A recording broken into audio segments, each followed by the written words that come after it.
मेरा नाम शाकरा है और ये अदनान है। किराए के इस मकान पर अदनान ने मेरा नाम लिखा था। वो कहते थे इस नेम प्लेट को बहुत संभाल कर रखना, हम अपना घर बनाएंगे और उस घर के गेट पर यही नेम प्लेट लगाएंगे। अदनान भी किसी शेख चिल्ली से कम न थे।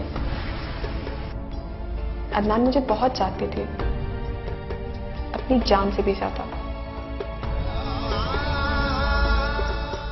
नासिर के आने के बाद तो वो मुझसे और भी प्यार करने लगे।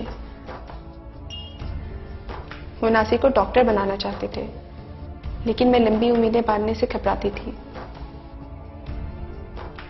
मैंने तो अदनान को आज तक ये नहीं बताया कि वो मेरे लिए कितने अहम हैं। डरती हूं कि हमें मेरी ही नजर न लग जाए। मुझे तो शहजादी बनाकर रखा था। कहते थे तुम बाहर ना जाओ, दूसरे मर्द तुम्हें घूरते हैं।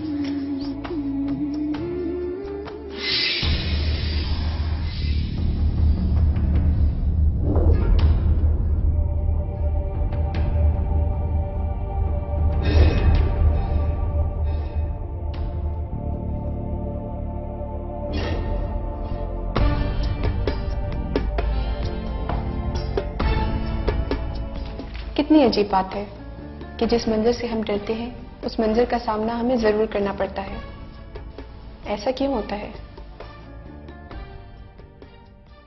मेरी जिंदगी में एक ऐसा जुम्मे का दिन आया जो मैं कभी नहीं भुला सकती।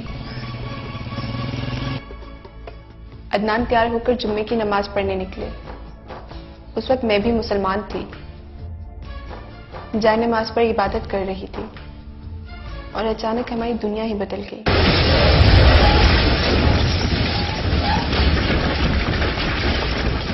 और दहशतगर्द आए दिन सैकड़ों हजारों मासूम जानों का बेदर्दाना कत्ल और इंसानी बर्बादी के इंतहाई बहीमाना और सफाकाना इकदामात को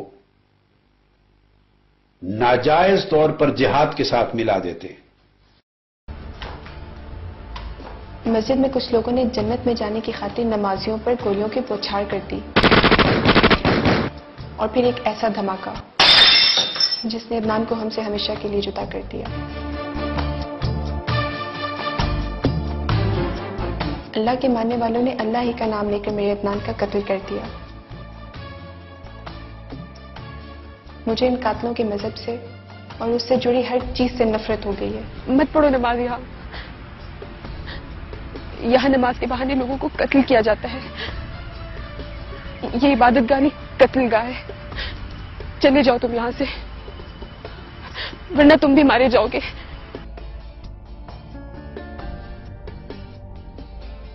पहले मैंने सोचा कि सब कुछ खत्म कर दूं, लेकिन इस मासूम जान को कैसे मार दूं?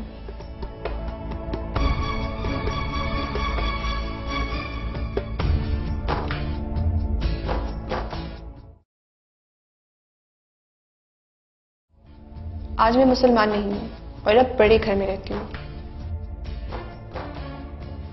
मैं जिस रास्ते पे चल रही हूं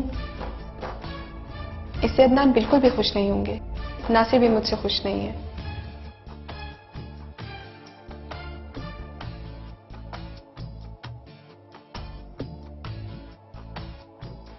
मैं नासिर को कैसे समझाऊं कि हमें इस जहन्नुम में डालने वाले वही जन्नती लोग हैं जिन्होंने हमारे सारे ख्वाबों को रोंद कर रख दिया।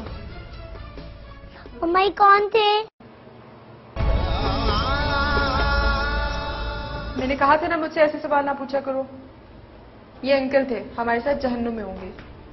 मम्मा पापा कहते थे जहन्नुम बुरी जगह है, वहाँ पे आग होती है और शैतान होते हैं, मुझे जन्नत में जाना है। खबरदार जो जन्नत में जाने की बात की, वहां सारे दहशतगर्द होते हैं। तुम्हारे पापा के कातिल भी वही होंगे। हम जहन्नुम में जाएंगे। कल जो अंकल आए थे वो भी हमारे साथ होंगे? कल? हाँ। लेकिन उन्होंने आपको इतना मारा था।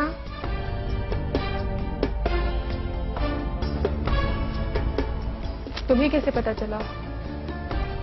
तुम देख रहे थे?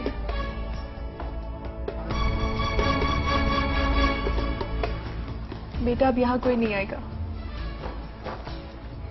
मामा को आज जरूरी काम है। आज रात को आपको अकेला सोना होगा। मैं सुबह आ जाऊंगी।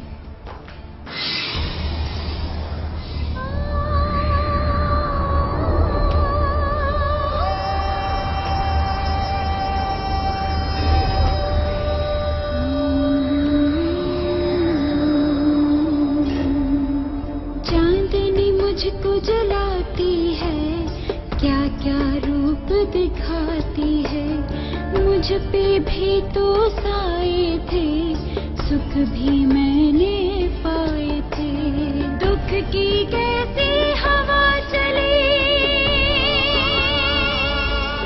कैसी हवा चली, कैसी हवा चली, दुख की हवा चली, कैसी हवा चली।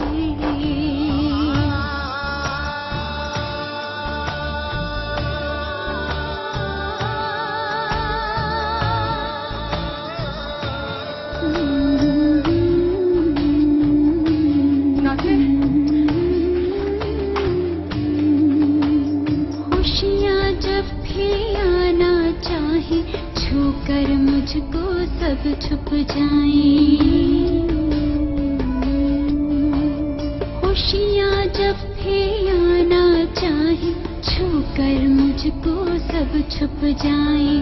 अपना कोई बनना पाया, छोड़ गया मुझे मेरा साया।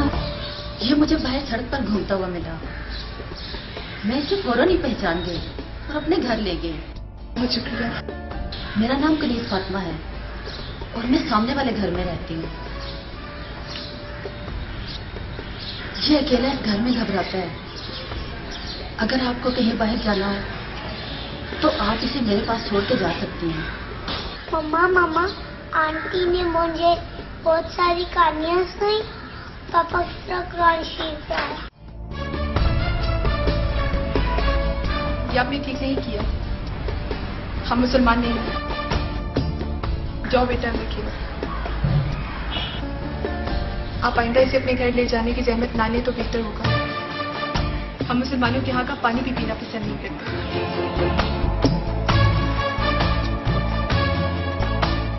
और पूरे आलम इस्लाम के नौजवान एतिकादी, फिक्री, इल्मी और अमली लिहाज से मुतज़लज़ल हो रहे हैं और ज़हनी इंतशार का शिकार हैं। और ये इंतशार रफ्ता रफ्ता उनके अंदर दीन गुरेजी के रुझानात को तक़वियत पहुंचा रहा है। अनकही सी बातें हैं सारी, रात अधूरी नींदों में। अनकही सी बातें हैं सारी, रात अधूरी नींदों में। दिन गुजरे तो याद करूं मैं, बात अधूरी नींदों में। दुनिया मुझको छोड़ चली, कैसी हवा चली, दुख की हवा चली, कैसी हवा चली, कैसी हवा चली। चांदनी मुझको जलाती है, क्या क्या रूप दिखाती है। मुझ पे भी तो साए थे, सुख भी मैं